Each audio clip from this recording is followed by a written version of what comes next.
Mr. President, meron po bang pisikal na kopya ng warrant of arrest laban kay dating Pangulong Rodrigo Duterte mula sa ICC? Oh, meron.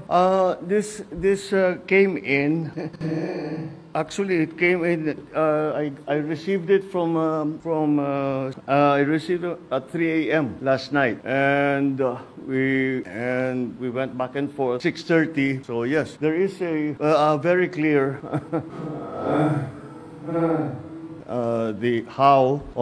Sorry. Sir, is it okay if we give them a copies of the arrest warrant, photocopies of the arrest warrant? Would that be possible? These are, it's very simple,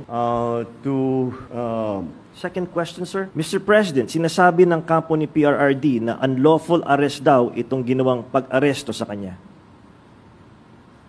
Well, on which to... Sir, third question from the MPC. Mr. President, may violation ba ito sa ating soberanya, itong pagkaka-aresto kay dating Pangulong Duterte?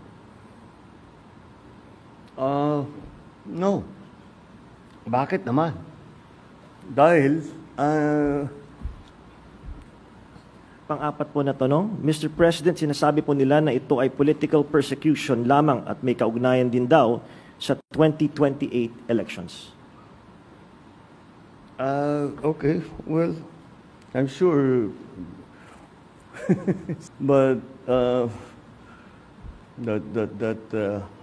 once again, we have to recognize that, you know, of course, it's. Sir, there are calls for people power. There are, in fact, as we speak, protest actions ongoing. Would you like to address the supporters of the former president? The supporters of the former president? Well, you know, again, wala namang. Bakit? Why that? You know, this is the evolution. Yeah. All right. Thank you very much, Mr. President. Thank you. Thank you. Good evening. Thank you.